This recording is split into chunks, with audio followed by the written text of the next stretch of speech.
ईरानी वज़ीर ख़ारजा Araghchi Abbas Araghchi ये पाकिस्तान पहुँच गए हैं। इनका इस्तकबाल किया इसहाक डार ने और फील्ड मार्शल आसिम मुनीर भी गए थे। ईरान ने जो हमारे 2 मैसिव कार्गो शिप्स थे MSC कंपनी के, उसको हाईजैक कर लिया। उसके अंदर था क्या?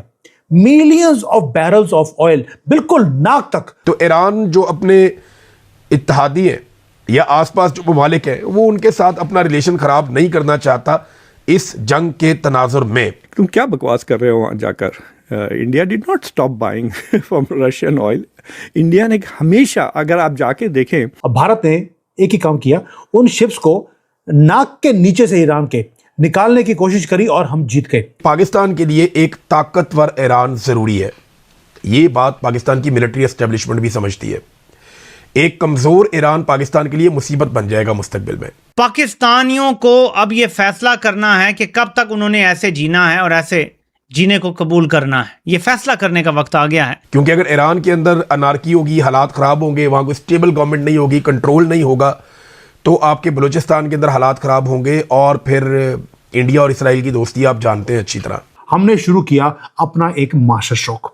इंडियन नेवी वहां पे आई, उन्होंने पुराने रूल बुक्स को फेंका और ऑपरेशन ऊर्जा सुरक्षा वो शुरू कर दिया। पंजाब ने तालीम और सेहत का बजट कम कर दिया।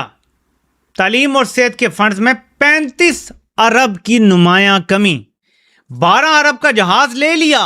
वो बार बार कहने लगा था ट्रंप के Modi is coming, my friend Modi is coming to meet with me in Mar-a-Lago and he didn't go there. नमस्कार दोस्तों, रिसेंटली ईरान ने भारत के 2 कार्गो शिप्स पर अटैक कर दिया। भारत ने बहुत कोशिश की कि किसी तरह ईरान से बातचीत करके उसे समझाया जाए, लेकिन जब ईरान नहीं माना तो फाइनली भारत ने इंडियन नेवी को एक ऑपरेशन के तहत वहां तैनात कर दिया और उन दोनों कार्गो वेसल्स को भारत ले आए। वहीं दूसरी तरफ आज फिर ईरान के फॉरेन मिनिस्टर पाकिस्तान आए, जिसे लेने खुद आसिम मुनीर एयरपोर्ट पहुंच गया, लेकिन अमेरिका की तरफ से कोई भी पाकिस्तान नहीं आया। इसलिए अब लग नहीं रहा कि ईरान और अमेरिका के बीच बातचीत हो पाएगी पाकिस्तान में, और अब कोई नया तरीका खोजना होगा अमेरिका को ईरान से बातचीत के लिए। दोस्तों, अगर ये वॉर नहीं रुकेगी तो सबसे ज़्यादा नुकसान पाकिस्तान को ही होगा, क्योंकि पहले ही इनकी हालत बहुत ख़राब है। तो आने वाले वक्त में इनका क्या हाल होगा वो तो हम आगे जाकर ही देखेंगे। इसी टॉपिक पर चलिए आगे इस वीडियो को देखते हैं। चैनल को सब्सक्राइब, वीडियो को लाइक करना ना भूलें। ईरान ने भारत की 2 और शिप्स को कब्जे में किया और उसे लग रहा था कि जो मुंह मांगी दाम है उसे भारत की गवर्नमेंट दे देगी और अपने शिप्स को अपने वो रिलीज करवा लेगी। और जो हमारे वहाँ पर जो सेलर्स थे उनको भी उन्होंने कब्जे में रख लिया, आज भी उनके कब्जे में ही है। लेकिन भारत ने किया क्या? पहली बात यह है कि युद्ध हमारा नहीं है। ये जो युद्ध है ये अमेरिका का और ईरान का, ये दोनों का एक युद्ध है, जिसके अंदर उन्होंने एक सीज फायर को अनाउंस किया था और सीज फायर के हिसाब से हमारी शिप्स वहां से निकल रही थी। हमें बिना बात पे इस युद्ध के अंदर हमें धकेला जा रहा है। अब ये रूथलेस जियोपॉलिटिकल वॉर है, इसके अंदर कोई दोस्त नहीं, कोई दुश्मन नहीं। इसलिए किया क्या? ईरान ने जो हमारे 2 मैसिव कार्गो शिप्स थे MSC कंपनी के, उसको हाईजैक कर लिया। उसके अंदर था क्या? Millions of barrels of oil, बिल्कुल नाक तक वो भरे हुए थे। और भारत ने एक ही काम किया, उन शिप्स को नाक के नीचे से ईरान के निकालने की कोशिश करी और हम जीत गए। अब बताऊंगा कि किया क्या है, और जो हमारे सेलर अभी भी फंसे हुए हैं क्या उनको छोड़ दिया जाएगा या उसके लिए कोई फिरौती दी जाएगी, वो भी बताऊंगा कि भारत ने किया क्या है। आपको मजा आ जाएगा कि यार काम कैसे करते हैं हम लोग। अब ये जो शिप्स हैं इसके अंदर 2 चीजें आ रही थी। एक के अंदर था millions of barrels of oil और दूसरे में था गैस, वो आ रहा था हमारे भारत की तरफ। और ईरान ने क्या किया, उन दोनों शिप्स को कैप्चर किया और पैसे मांगने शुरू कर दिए। वही मुसलमानों की आदत, मैंने पहले बोला आपको हमेशा ही कि मुसलमान की जान सिर्फ पैसे में हो। कहते जान ले लो, हमारा हलाला कर लो, लेकिन उसके बदले में पैसा दे दो। भारत ने बोल दिया कि यार ना तो हम किसी को फोन करेंगे, ना ही हम विक्टिम कार्ड खेलेंगे कि अमेरिका को फोन कर दिया कि देखियो जी आपके युद्ध में हमारी शिप्स को पकड़ लिया गया है। Not at all. हमने शुरू किया अपना एक मास्टर स्ट्रोक। इंडियन नेवी वहां पे आई, उन्होंने पुराने रूल बुक्स को फेंका और ऑपरेशन ऊर्जा सुरक्षा वो शुरू कर दिया। फुली एक्टिव हाई स्टेक्स का शोडाउन दिया है हमने हाई सीज के ऊपर। कहां पर? Not in international waters, Iran के वाटर्स में घुसकर अपनी शिप्स को बाहर निकाला, क्योंकि ईरान ने भी एक मैसिव रेड लाइन को क्रॉस किया था।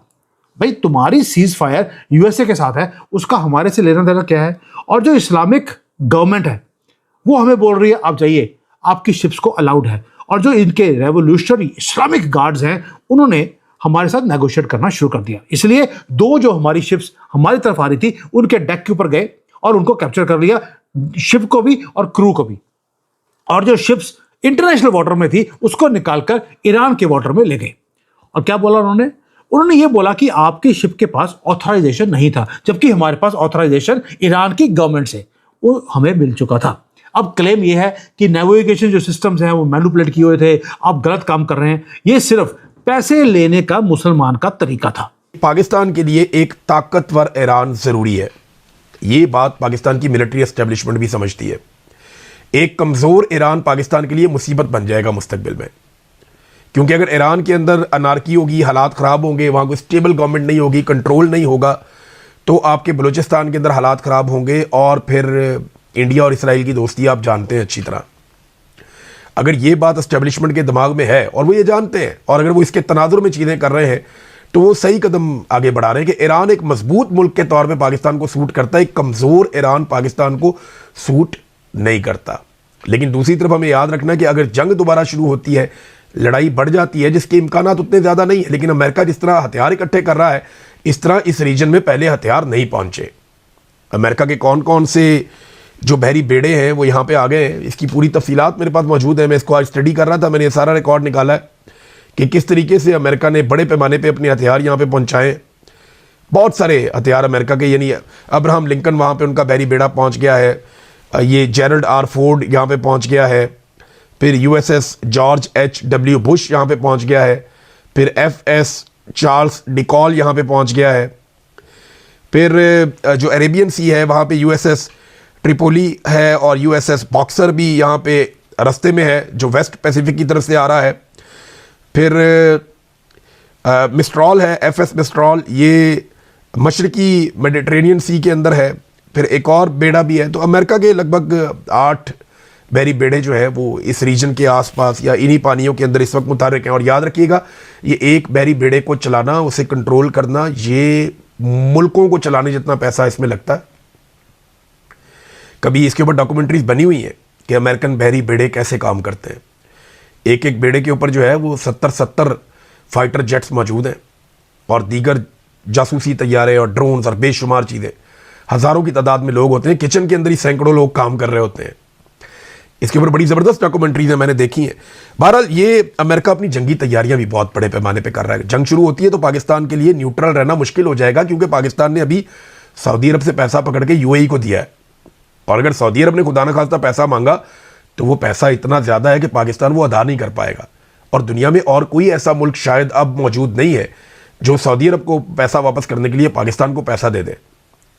तो हमारे लिए कोई और रास्ता बचेगा नहीं। तो पाकिस्तान के लिए एक तो मजबूत ईरान ज़रूरी है कि ये जंगबंदी कायम रहे, और दूसरा पाकिस्तान के लिए ज़रूरी है कि ये जंग हो ही ना, वरना पाकिस्तान को इसका हिस्सा खुदा न खास्ता बनना पड़ जाएगा।